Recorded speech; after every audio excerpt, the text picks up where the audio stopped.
معزز جج صاحب کے گزشتہ چند برسوں کے اندر جو ان کے اثاثوں میں اضافہ ہوا ہے ان کی تفصیلات جو ہیں وہ ایفیڈیوٹ سمیت جمع کروائی ہیں۔ ان کی بہت ساری معزز جج صاحب کی پراپرٹیز جو ہیں وہ سامنے آئیں۔ ہماری معلومات کے مطابق جو انہوں نے کم قیمت کے اندر خریدی یا جو ان کی آمدن بنتی ہے اس سے وہ کہیں زیادہ بیونڈ جو ہیں وہ جاتی ہیں۔ اپنے اس ریفرنس میں ہم نے جن 4 میجر ایشوز کی نشاندہی کی ہے اس میں ایک ایشو تو پوری قوم کے سامنے آ چکا کہ معزز جج صاحب مسٹر جسٹس مظاہر علی اکبر نقوی صاحب جو ہیں ان کی آڈیو لیکس جو ہیں وہ مختلف سیاستدانوں کے ساتھ سامنے آئیں جس میں وہ کیسز کی مینجمنٹ کرتے ہوئے نظر آ رہے ہیں، اور جو مختلف سیاسی جماعتیں کے سیاستدان ہیں وہ ان کے ساتھ کانٹیکٹ میں یہ کرنے کی کوشش کر رہے ہیں کہ ہمارے جو کیسز ہیں وہ ان کو مسٹر جسٹس مظاہر علی اکبر نقوی صاحب کے بینچ میں لگوایا جائے۔ جو حالیہ سابق CCPO لاہور غلام محمود ڈوگر صاحب کی آڈیو لیک جو ہے وہ سامنے آئی تھی۔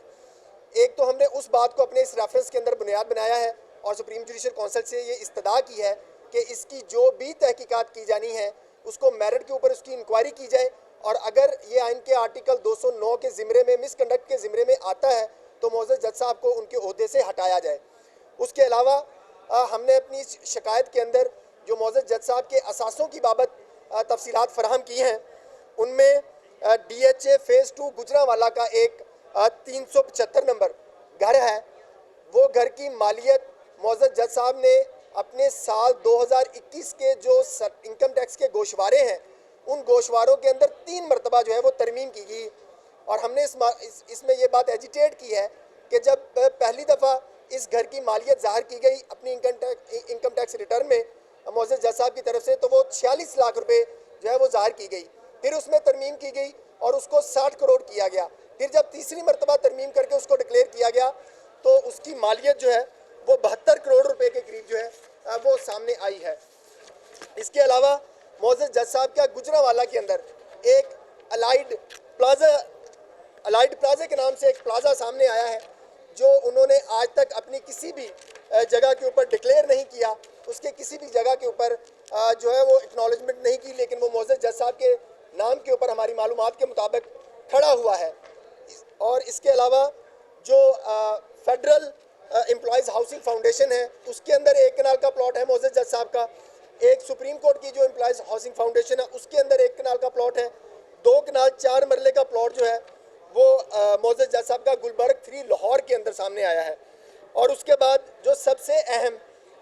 جو آڈیو لیکس کی مندرجات کی نشاندہی کرتا ہے کہ معزز جج صاحب جو ہیں وہ کیسز کی مینجمنٹ کرنے کے عوض اپنے فرنٹ مینوں کے ذریعے اپنی دولت میں اضافہ کرتے ہیں، وہ 2022 کے اندر لاہور کینٹ کے اندر ایک پراپرٹی سامنے آئی ہے جو انہوں نے 28 جون 2022 کو اپنے نام کے اوپر ٹرانسفر کروائی، لیکن اس کیس کی اس پراپرٹی کی تفصیلات اگر چیک کی جائیں جو ہم نے ساتھ لگائی ہیں کہ چند دن قبل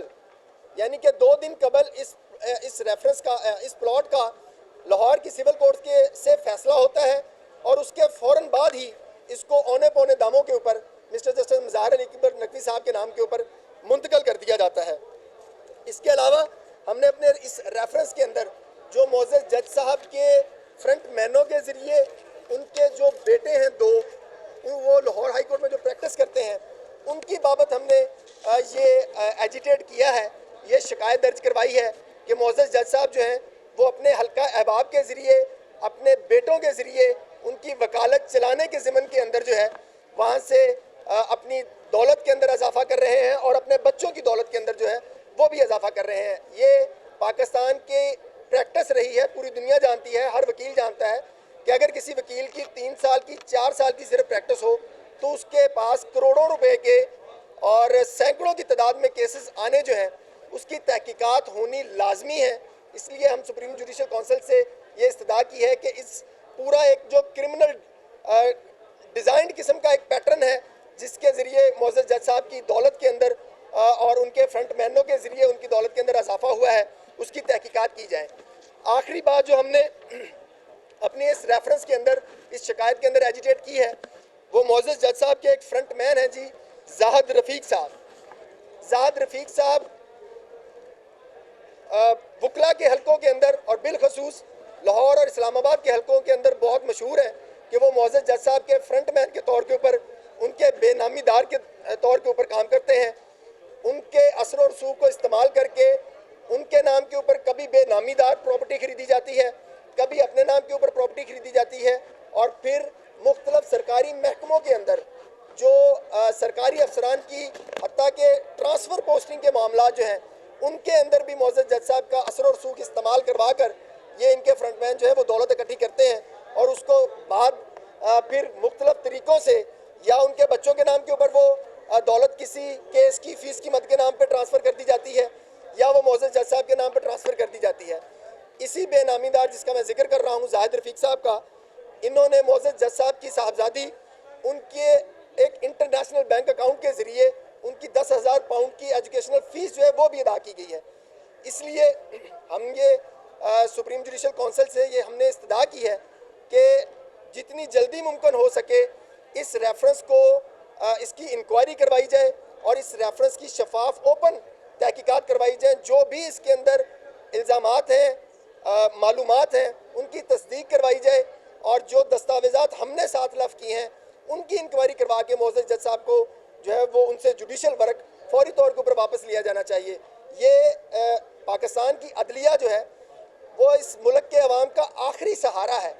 لیکن یہ انتہائی افسوسناک بات ہے اور عوام کے عدلیہ کے اوپر اعتماد کو ڈیمیج کرنے کی بات ہے کہ اگر کوئی شخص کوئی سائل عدالت میں آئے اور وہ اپنا کیس میرٹ کے اوپر ایجیٹیٹ کر رہا ہو, لیکن اس کو کچھ عرصے بعد پتہ چلے کہ اس کے کیس میں جج صاحب نے دوسری سائڈ سے پیسے پکڑ لیے تھے یا دوسری سائڈ سے انہوں نے کسی قسم کی جو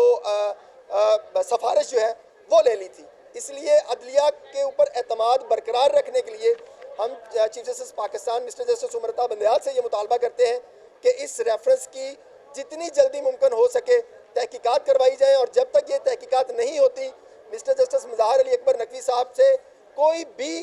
جوڈیشل ورک جو ہے وہ نہ لیا جائے, کیونکہ اس سے عوام کا جو عدلیہ کے اوپر اعتماد ہے وہ بری طرح ڈیمیج ہو چکا ہے. میاں صاحب یہ بتائیں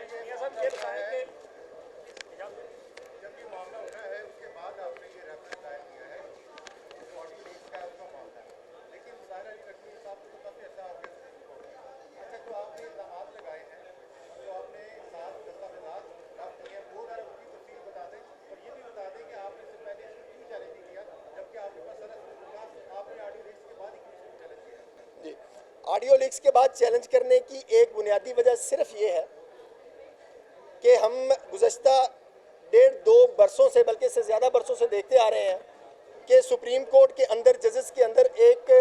گروپنگ ہے, ایک لابنگ ہے. یہ پاکستان کے سپریم جوڈیشل کونسل کی تاریخ رہی ہے کہ جب بھی کوئی ٹھوس بنیاد کے اوپر بھی ریفرنس دائر کیا جائے تو اس کی کئی برس تک سماعت نہیں ہوتی. تو ہم نے یہ وقت مناسب سمجھا ہے کہ اس وقت پاکستان کی تمام بار ایسوسیشنز جو ہیں وہ بھی اس بات کا مطالبہ کر رہی ہیں کہ اس معاملے کی تحقیقات کروائی جائیں, اور اس سے بیونڈ بھی اگر چیزیں سامنے آتی ہیں تو اس کی تحقیقات کروائی جائیں. اس لیے ہم نے یہ مناسب وقت سمجھا ہے کہ چونکہ پاکستان بھر کی بار ایسوسیشنز اس کا مطالبہ کر رہی ہیں, اس لیے ہم نے بھی اپنا ریفرنس دائر کیا ہے کہ ان معلومات کی بنیاد کے اوپر بھی ایک شفاف انکوائری ہونی چاہیے, چاہے اس انکوائری میں معزز جج صاحب جو ہیں وہ بے گناہ ثابت ہو جائیں, لیکن اس کی انکوائری ہونی چاہیے. میاں صاحب یہ بتائیں کہ کیا یہ محض اتفاق ہے کہ جو تقریباً الزامات آپ نے لگائے ہیں وہی الزامات تھوڑی دیر قبل جو ہے وہ عابد شیر علی نے پریس کانفرنس میں یہی تقریباً الزامات لگائے ہیں, میں نے کیا یہ ان کی کچھ جڑت ہے آپس میں؟ ایک دوسرا, جسٹس قاضی فائز عیسیٰ کے خلاف جس طرح سے سورس پیپرز اور سورس رپورٹیں آتی رہی ان کو سپریم کورٹ نے اٹھا کے باہر پھینکا, تو آپ کو بھی اسی طرح یہ جو پوری ترتیب نظر آتی ہے بظاہر اسی طرح نظر آتا ہے, آپ کو کوئی ایسی تحقیقاتی ایجنسی نہیں ہے کہ آپ کے پاس ان چیزوں کے پورے ثبوت موجود ہوں؟ اگر آپ کے پاس اس کا سب ثبوت تھا تو آپ وہی ثبوت لا کے یہاں میڈیا کے سامنے بھی رکھ دیتے اپنی پٹیشن کی بجائے. میں نے وہ سارے ثبوت جو ہیں وہ ساتھ لفظ کیے جن جو میرے پاس دستیاب تھے وہ سارے میں نے ثبوت اس کے ساتھ لفظ کیے ہیں. دوسری رہ کی بات کہ شیر علی صاحب نے وہ پریس کانفرنس کی ہے اور یہی ایجیٹیٹ کی ہے, یہ ممکن ہو سکتا ہے کہ یہ ریفرنس چونکہ جب ہم نے فائل کیا 12 بجے اس وقت ان کے پاس یہ لیک ہوا یا ان کو میڈیا سے کہیں سے پتہ چلا, لیکن اس ریفرنس کا کسی سے کوئی تعلق نہیں ہے. اور اگر فرض کر لیا جائے کہ کسی سے کوئی تعلق بنتا بھی ہے تو پھر بھی اس معاملے کی شفاف انکوائری ہونی چاہیے. دوسری بات جو مسٹر جسٹس قاضی فائز عیسیٰ صاحب کے معاملہ تھا وہ پوری قوم جانتی تھی, ہر بندہ یہ بات جانتا تھا کہ وہ سارے ان کے جو ڈاکومنٹس ہیں وہ بالکل جینون ڈاکومنٹس تھے، لیکن ان کو غلط طریقے سے پیش کر کے ان کو قابو کرنے کی کوشش کی جا رہی تھی، کیونکہ مسٹر جسٹس قاضی فائز عیسیٰ صاحب کے مقدمات کے فیصلوں کا ایک ریفرنس موجود ہے. لیکن جو شکایات ہم نے درج کروائی ہے اور جو انفارمیشن ہم نے اپنے ساتھ اپنی شکایت کے ساتھ ریفرنس کے ساتھ دائر کی ہیں، اس کی انکوائری اور اس کی تحقیقات 2+2 کا کیس ہے. ایک معزز جج صاحب جو ہیں وہ 1 سال کے اندر ایک اپنی ٹیکس ریٹرن کو 3 مرتبہ اس کی ترمیم کرتے ہیں، اور ایک گھر کی مالیت جو ہے وہ 36 لاکھ سے آگے چلتی ہے، اور پھر وہ 60 کروڑ سے ہو کے 72 کروڑ پہ جا کے کلوز ہو جاتی ہے. تو اس بات کی تحقیقات تو ہونی چاہیے. یہ میرا پیسہ ہو سکتا ہے، اس ملک کے ٹیکس عوام کا پیسہ ہو سکتا ہے. ہم ان معزز جج صاحبان کے ٹیکس پیئرز ہیں، ان کو اپنی ٹیکس کی منی سے پیسے دیتے ہیں، اس لیے پیسے نہیں دیتے کہ وہ کیسز کو بیٹھ کر مینج کریں. میاں صاحب، آپ نے اپنے اس الزامات میں 2 ایسے پلاٹ ہیں جو بظاہر تو لیگل رہتے ہیں، لیکن آپ نے اس پر بھی الزام لگایا کہ انہوں نے لیا. ایک